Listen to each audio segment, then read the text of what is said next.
حیرت کی بات یہ ہے کہ ان کا آخری وقت آیا تو رونے لگے، بستر پر رو رہے تھے۔ لوگوں نے پوچھا کہ کیا بات ہے؟ صلاح الدین ایوبی کہتے ہیں میں نے منت مانگی تھی اللہ سے کہ اللہ بیت المقدس فتح ہو جائے تو میں حج پہ جاؤں گا۔ کہا تو پھر کیا ہوا؟ کہا میرے پاس اتنے پیسے نہیں ہیں کہ میں حج کر سکوں۔ یہ وقت کا وہ عادل حکمران جس کی تاریخ عدل سے بھری ہوئی ہے، لیکن یہ بھی تاریخ ہے کہ مال لوٹ کر کے اگر اپنا محل بنایا ہوتا تو صلاح الدین کے بہت سارے آج محلات ہوتے، لیکن وہ آخر وقت بستر پر اس غم سے رو رہے تھے کہ میرے پاس حج پہ جانے کے لیے پیسے نہیں ہیں۔ جس کے زیر نگیں کتنے علاقے آتے تھے اس وقت، بہت سارے علاقوں کا وہ خلیفہ۔ لیکن میرے عزیزو، اسلام کی سچی تاریخ ایسے ہی خلفاء سے ہے، ایسے ہی خلفاء سے نظام ہے۔ پھر یہ زمانہ چلتا رہا، تقریباً 800 سال گزر گئے، 1921 آیا، 1921، یہ جو گزری ہوئی سینچری ہے ابھی ہماری، یہ فرسٹ ورلڈ وار جب ہوئی، پہلی جنگ عظیم، اس جنگ کے دوران یہودیوں نے زبردستی اجازت مانگی برطانیہ کو ثالث بنا کر کے، کیونکہ جب ترکی کی حکومت ختم ہو گئی جس کو خلافت عثمانیہ کہا جاتا ہے، جب وہ کمزور ہو کر گر گئی، کیونکہ ان کا دبدبہ تھا، یہ آخری خلافت ہے جو زمین پر تھی، اگرچہ خلافت کے نام سے جو مشہور رہی، تو حضور صلی اللہ تعالیٰ علیہ وسلم کی وفات کے بعد سے لے کر یہ ترکی کی خلافت عثمانیہ تک اس روئے زمین پر خلیفہ ہر زمانے میں کوئی نہ کوئی رہا، لیکن 1921 سے لے کر 1921 سے لے کر اب کا زمانہ آ گیا 2023، اتنے سال، 100 سال گزر گئے، پوری دنیا میں اب کوئی خلیفہ مسلمانوں کا نہیں رہا۔ بادشاہ تو بہت سارے ہیں، امیر المومنین، اور خلیفہ کے نام سے اس روئے زمین پر اب کوئی نہیں۔ ان ظالموں نے ہماری خلافت کے نظام کو مار ڈالا، ختم کیا، خلافت کو زمین سے ختم کیا۔ اب لوگوں کو نیا لگتا ہے کہ خلافت کا مطلب کیا ہے۔ خلافت ایک نظام ہے، پورا نظام ہے۔ جب ڈیموکریسی ایک نظام ہے، کمیونزم ایک نظام ہے، تو اسی طرح سے خلافت جو ہے میرے مصطفیٰ کے نظام کا نام ہے۔ جب یہ ختم ہوا تو پھر 1921 میں یہودی جگہ جگہ سے جو مارے گئے تھے، اس وقت جرمن سے بھگائے جا رہے تھے، جینوسائیڈ کیا گیا تھا یہودیوں کا، جرمن میں مارا جا رہا تھا، تو ان کے اوپر دنیا والوں نے چنتک بیٹھک جس کو کہتے ہیں رحم کرنے کا، کئی مرتبہ بیٹھکیں ہوئی، بڑے بڑے لوگوں نے کہا یہودی پوری دنیا میں مارے جا رہے ہیں اور یہ مظلوم ہیں، ان کو کہیں پناہ دی جائے۔ پناہ دینے کے لیے جب بات آئی تو فلسطین کا ایک چھوٹا سا علاقہ، 4000 یہودیوں کو رہنے کی اجازت دی گئی۔ 1921 سے 4000 یہودیوں کو رہنے کی اجازت دی گئی، اور پھر جب وہ 4000 یہودی رہے تو بڑھتے بڑھتے دنیا بھر سے لوگ ہجرت کر کے یہودی وہاں جاتے رہے، اور تقریباً 1947 1947 جب ہمارے ہاں آزادی کا مسئلہ چل رہا تھا، تب تک یہودی جو ہے لاکھوں کی تعداد میں وہاں جمع ہو چکے تھے، اور جمع ہو کر کے ان لوگوں نے، اور اسی وقت ہٹلر کا دور بھی ختم ہوا تھا اور ہٹلر نے ان کو بہت مارا تھا، جس کو ہولوکاسٹ کہا جاتا ہے، اور بہت زیادہ ظلم کیا تھا۔ تو یہ سب بھاگ کر کے فلسطین میں جمع ہوئے، اور پھر ایک ایگریمنٹ سائن کروا لیا گیا دنیا کی بڑی بڑی طاقتوں سے کہ یہ اسرائیل ایک کنٹری ہے۔ فلسطین کو 2 حصوں میں بانٹ دیا گیا، آدھا عربوں میں، آدھا یہودیوں میں، فلسطین کے 2 حصے کر دیے، تو آدھا یہودیوں کو ملا تو ٹھیک ہے، لیکن اس کے غصے میں عربوں میں جنگ شروع ہوئی۔ 1948 کے بعد پھر جنگوں کا آغاز ہو گیا، جارڈن، سیریا، مصر، ان لوگوں نے اسرائیل کے ساتھ، انہوں نے نئی کنٹری کا نام اسرائیل رکھا تھا، جنگ کیا۔ جب جنگ کرتے رہے، اسرائیل اپنے پیر پھیلاتا رہا اور آگے بڑھتا رہا، کیونکہ اس وقت ان عربوں کے اندر یا جدید ہتھیار نہیں تھے۔ اسرائیل کو فلی طور پر امریکہ کا سپورٹ تھا، UK کا سپورٹ تھا، یورپ کا سپورٹ تھا۔ ان تینوں ملکوں کے ساتھ بڑی خوفناک جنگوں میں ان کو پیچھے ڈھکیل دیا گیا، بلکہ جو صحرائے سینا تھا مصر کا، وہ بھی اسرائیل نے قبضہ کر لیا۔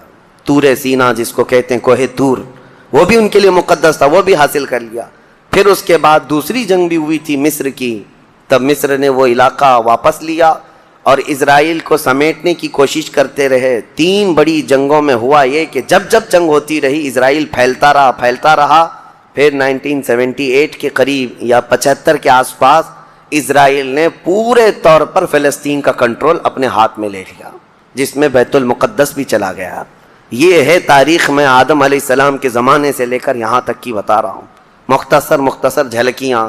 اس کے بعد سے یہودیوں نے بیت المقدس کا کنٹرول اپنے ہاتھ میں لیا، حالانکہ UN کا یہ فیصلہ ہے کہ پورے اسرائیل کو یہ خاص طور پر تنبیہ کی گئی ہے کہ صرف مسجد اقصی جو بیت المقدس ہے اس کا کنٹرول اور اس کا مینجمنٹ، اس کے انتظامات یہودیوں کے ہاتھ میں بھی نہیں رہیں گے اور وہاں کے فلسطینی مسلمانوں کے ہاتھ میں بھی نہیں رہیں گے، یہ جارڈن کی حکومت کو دیا گیا ہے۔ جارڈن کی حکومت، جس کو کسٹوڈین آف یہ کہا جاتا ہے بیت المقدس، وہ اس کے انتظام دیکھتی ہے، لیکن برائے نام ہے یہودیوں نے دھجیاں اڑا رکھی ہیں پورے دنیا بھر کے قوانین کی۔ جہاں جہاں ان کو پابندی تھی کہ یہاں نئے گھر نہیں بنائیں گے، ابھی 3-4 سال پہلے انہوں نے پورے مسلمانوں کے محلے کو ختم کر کے 200 گھر بنائے، یہودیوں کو آباد کیا۔ برسوں سے یہاں جو مسلمان تھے، ابھی آپ جا کر کے کبھی دیکھیں یروشلم، بیت الحم، جو بیت المقدس کے آس پاس کے علاقے، رام اللہ، 40 سال 45 سال ہو گئے دکانوں کو تالے لگے ہوئے ہیں، جالے لگے ہوئے ہیں، لیکن کھولنے کی اجازت نہیں ہے۔ اتنے پرانے وقت سے دکانیں بند ہیں، کہا کہ نہیں، یہودیوں کی طرف سے کوئی یہاں پر کھولنے کی اجازت نہیں ہے، مسلمانوں کے نام پر۔ اور اللہ کا فضل تو دیکھیں، وہ مسلمان کیسے جگرے والے لوگ ہیں، میں نے اپنی آنکھوں سے دیکھا ہے۔ ہر جگہ کی طبیعت کے اعتبار سے اللہ تعالیٰ مخلوق پیدا کیا ہے۔ ان ظالم غاصب اسرائیلیوں کو ہم نے دیکھا، یہ بندوق تانے بیت المقدس کے ہر دروازے پر کھڑے رہتے ہیں، اور مسلمانوں کا فلسطینی 8 سال کا بچہ آتا ہے، اس کی نال یوں پھینک کر کے مسجد میں اندر جاتا ہے، نماز پڑھتا ہے، پھر نکلتا ہے، اور وہ فوجی دیکھتا رہ جاتا ہے، کچھ نہیں کرتا۔ بسا اوقات گولیوں سے برساتے ہیں، روزانہ کا معمول یہ ہے۔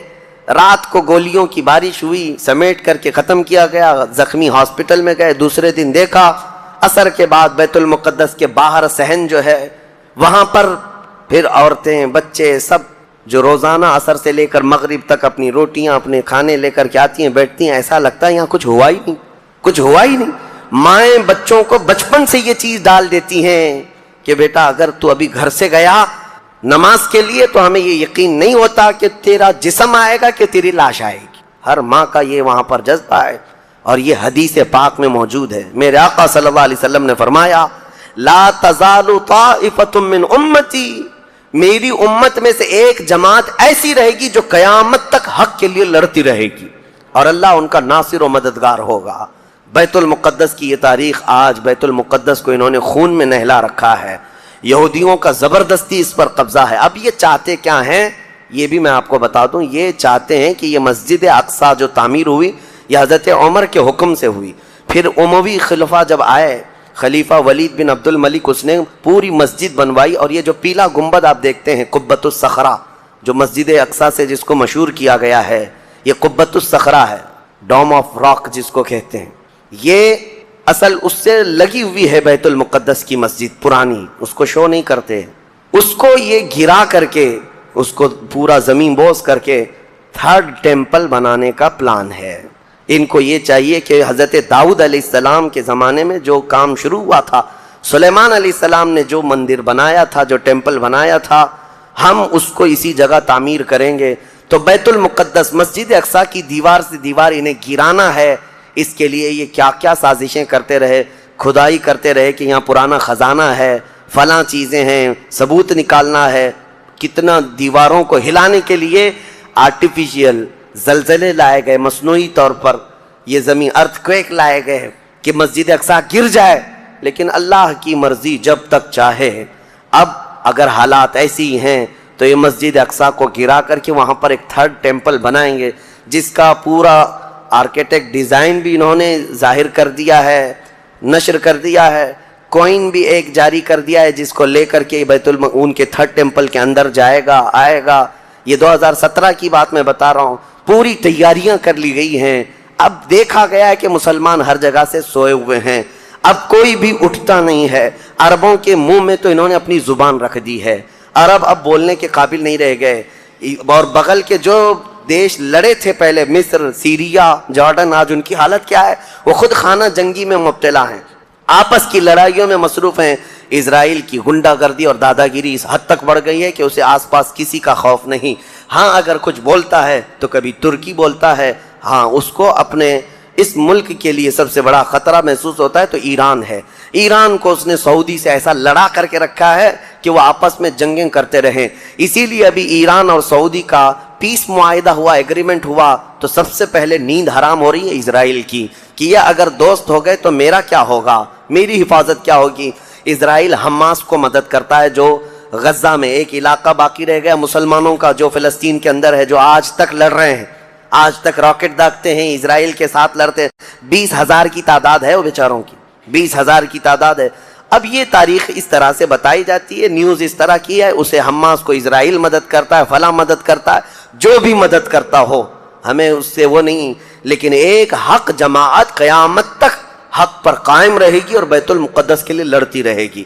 پھر وہ دن آئے گا جب میرے آقا صلی اللہ تعالیٰ علیہ وسلم کی حدیث پاک ہے, خراسان سے ایک جماعت نکلے گی, خراسان سے ایک جماعت نکلے گی. خراسان پہلے کے دور میں رشیا کا کچھ حصہ, افغانستان کا کچھ حصہ, ایران کا کچھ حصہ, ایک پورا بڑا نقشہ ہے, اس کو پرانا خراسان آپ دیکھیں گے.